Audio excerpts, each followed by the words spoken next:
When it comes to exploring the great outdoors, preparation is everything.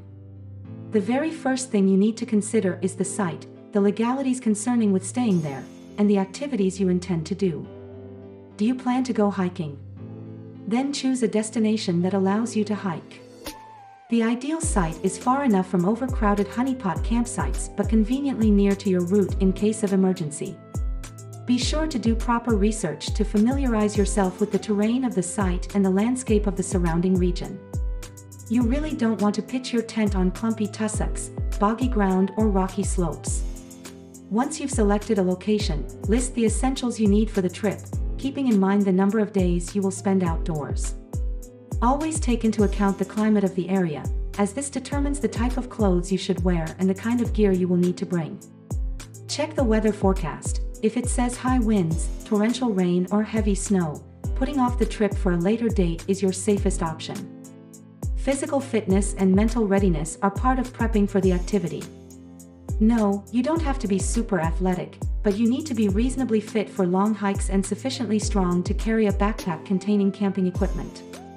Wild camping is about going back to the basics, so all you need are a tent, a sleeping mat, a sleeping bag, stove, pot, spoon or fork, food, water bottle, torch, dry clothes, and rucksack. However, it is always better to anticipate worst-case scenarios in which a first aid kit, water purifier, lighters, insect repellent, and spare batteries will come in handy. If you are packing food for more than one person, be sure that you have more than enough. Bring some extra, too, to last a few more days in case of emergencies. There is no point going hungry on your. Lastly, ensure that you adhere to the wild camping code of conduct. That is, pitch late and leave early, and leave nothing behind but footprints. Wild camping might not be as dangerous as other outdoor activities, but erratic weather, sudden shifts in temperature, and unknown terrain can sometimes lead to accidents and injuries.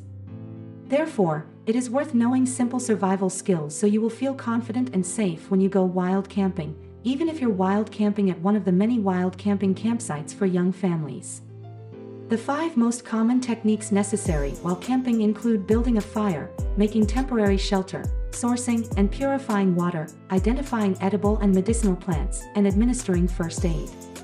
It is also vital that you know how to read maps and use a compass, properly tie knots, especially for tents, so they are not swept away by the wind, and interpret the skies for bad weather. Other campers go as far as learning how to forage the wild for something edible, from bilberries to trout to mushrooms.